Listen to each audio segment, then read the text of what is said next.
Au nom du Père et du Fils et du Saint-Esprit, Seigneur, c'est toi qui es la source et l'origine de l'intelligence et du savoir. Tu nous donnes aujourd'hui, avec la fraternité catholique sacerdoce royal, de pouvoir répondre à quelques préoccupations des fidèles chrétiens. Nous t'en prions, envoie sur nous ton Esprit Saint, afin de nous éclairer et de nous donner de répondre à ces questions. Mais pour que aussi ces questions puissent alimenter, nourrir les fidèles et toutes les personnes qui nous écouteront pour la plus grande gloire de ton nom et pour le salut des hommes. Amen. La célébration de la messe est le centre de toute la vie chrétienne. C'est la prière par excellence. Et donc, avant de venir pour la messe, il faut déjà, depuis la maison, se préparer pour aller rencontrer notre Dieu au cours de cette messe. Parce que la messe, c'est la rencontre d'une personne, de Jésus-Christ. C'est une façon de revivre. Nous revivons la passion, la mort et la résurrection de Jésus-Christ. Et c'est un moment très important. C'est le centre de toute la vie chrétienne. Et donc, pour venir à la messe, cela commence par d'abord une préparation intérieure depuis la maison jusqu'à l'église. Après cette préparation intérieure, vient la préparation corporelle. Nous ne devons pas, en venant à la messe, indisposer les autres. Il y a l'habillement. Comment nous nous habillons pour aller à la rencontre de Jésus-Christ? Nous nous habillons n'importe comment ou nous portons nos vêtements les plus importants.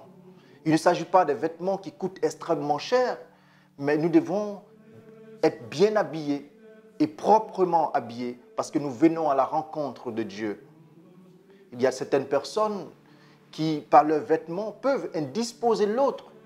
Malheur à celui par qui le scandale peut arriver. Il y a aussi, aujourd'hui nous le constatons, des jeunes chrétiens qui portent des t-shirts avec des sujets de publicité. Il faut les éviter en venant à l'église. Ou bien on porte même des tapettes de douche pour venir à la rencontre de Dieu à l'église. Ce sont des choses qu'il ne faut pas faire. Et aussi, surtout aujourd'hui, en ces temps où la technologie est beaucoup avancée, et le pape nous l'a rappelé, lorsque nous venons à la messe, on vient comme des spectateurs, on veut tout filmer. Non, il faut laisser le portable, si possible, à la maison. Et si nous venons à l'église, à la messe, avec le portable, il faut carrément l'éteindre pour ne pas que cela gêne. Parce que lorsque nous venons à la messe, nous ne venons pas suivre un spectacle, non. Nous ne venons pas suivre un spectacle. Nous venons participer à la scène du Seigneur, à la passion, à la mort et à la résurrection de Christ. Et donc, c'est important de mettre carrément de côté nos portables. Il y a certaines personnes qui sortent, au cours de la messe, le portable sonne, ils vont sortir pour aller répondre au portable. Mais attention, lorsque nous sommes en présence d'une personne importante et que nous parlons, nous communiquons, et qu'on nous appelle, on ne peut pas se lever pour aller répondre à l'appel. Ce n'est pas poli.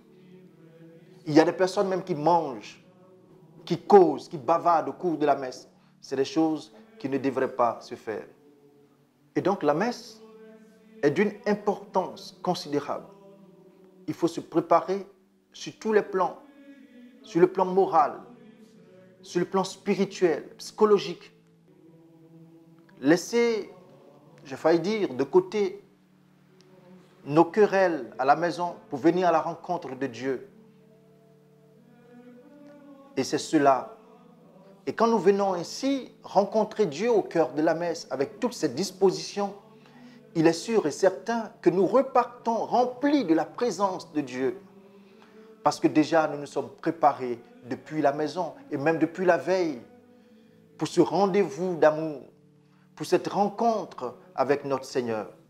Et voilà les dispositions qu'il faut prendre avant la messe ou pendant la messe pour que nous puissions vivre pleinement ce moment important, cette célébration qui est hautement spirituelle. Beaucoup de chrétiens viennent en retard, au juste début de la messe. La messe est une rencontre d'amour et une célébration importante. Et donc il faut venir 10, 15, 30 minutes avant le début de la messe pour préparer notre cœur à vivre cette belle célébration eucharistique. Il y a certaines personnes qui viennent en retard au cours de la messe, soit pendant la première ou la deuxième lecture, ou qui n'écoutent même pas les lectures et qui viennent au moment de la consécration, de la prière eucharistique. Et au moment de la communion, elles se lèvent pour aller communier. Cela ne doit pas se faire. La messe commence avec le signe de la croix. Et je vais plus loin pour dire que la messe commence avec le chant d'entrée qui a également son rôle, qui nous dispose à mieux vivre ce que nous vivons, ce que nous allons vivre au cours de la messe. Et donc, il faut venir d'avance à la messe pour nous recueillir intérieurement, pour vivre chaque partie de la messe, parce que chaque partie de la messe est d'une importance capitale pour nous permettre de communier à la parole, à la table de la parole de Dieu, mais également de communier à la table eucharistique. Donc on ne peut pas venir comme ça et se jeter dans la communion, parce que chaque partie nous prépare à ce moment important qui est la consécration, qui est la communion. Et vous êtes d'accord avec moi qu'au début de la messe, avec les chants d'entrée, avec la confession qui nous permet, je dis la confession, le confiteor, le kyrie et autres qui vont nous permettre de mieux nous préparer, de mieux nous purifier. On ne sait pas laver les mains et on tombe directement dans un plat. Non, il faut nous préparer spirituellement. Il faut nous préparer à rentrer, à vivre ces moments importants. Donc il faut venir quelques minutes avant la messe pour profiter pleinement des grâces de la célébration eucharistique. L'apôtre Paul, dans sa lettre aux Colossiens, chapitre 3, verset 16, invite les chrétiens qui se rassemblent dans l'attente de l'avènement de Jésus-Christ à entonner des chants, des cantiques de louange, d'adoration, des hymnes. Le chant, nous dit un proverbe ancien, chanter, c'est prier 2 fois. Et saint Augustin dit que chanter est le fait de celui qui aime. Chanter nous met dans une disposition pour mieux accueillir ce que nous sommes venus vivre. Ce n'est pas une obligation de chanter avec la chorale, mais c'est une nécessité. Parce qu'en chantant, nous exprimons notre amour pour le Seigneur. Et cela nous prédispose, cela nous dispose à accueillir Jésus-Christ, à mettre notre âme, notre esprit en contact avec le Seigneur. Et c'est cela le rôle du chant dans la liturgie. Nous disposer, nous permettre de louer le Seigneur avec tout ce que nous avons de vrai, de beau, de merveilleux. Au plus profond de nous-mêmes jaillit des chants de louange. Et c'est pour cela que les choristes doivent prendre des chants que le peuple de Dieu connaît. Et s'il y a éventuellement de nouveaux chants, il faut bien au début de la messe apprendre ces chants au peuple de Dieu pour qu'il soit à mesure, à même de pouvoir chanter ces cantiques avec le peuple de Dieu, avec la chorale. Le Christ est réellement présent dans l'espèce du pain et du vin qui, au moment de la consécration, est transformé, devient réellement le corps et le sang du Christ au cours de la consécration. Et lorsque le prêtre présente le corps du Christ, il faut laisser notre intérieur, notre être intérieur rejoindre le Seigneur dans un geste, dans une attitude d'adoration, Oui, l'adoration, c'est dit que le Seigneur est vraiment Dieu. Jésus-Christ est Dieu, parce que comme le dit le credo du Nicée-Constantinople, il est Dieu, né de Dieu, lumière, né de la lumière, vrai Dieu, né du vrai Dieu. Et donc, au moment où le prêtre présente le corps et le sang du Christ, il faut tout simplement adorer le Seigneur. Nous n'avons pas à prononcer d'autres paroles que laisser notre intérieur rejoindre le Christ pour lui dire que nous l'aimons, pour lui dire que nous l'adorons. C'est cet acte d'adoration qui nous permet de dire que Jésus-Christ est vraiment Dieu, vrai homme et vrai Dieu. Au moment de la consécration, le chrétien doit s'agenouiller, et parce que s'agenouiller fait partie des gestes et attitudes liturgiques. Ce n'est pas une obligation, parce qu'il y a des personnes malades, des personnes qui ne peuvent pas se mettre à genoux. Et donc, pour des raisons diverses, ils peuvent, au cours de la consécration, faire une inclination profonde pour rejoindre ceux qui sont à genoux. Ils peuvent même s'asseoir, parce que le plus important, c'est l'attitude intérieure. Et souvent, certains prêtres conseillent que tous soient à genoux ou s'asseyent pour ceux et celles qui ne peuvent pas se mettre à genoux, afin d'avoir un même geste dans l'Église, une attitude d'adoration.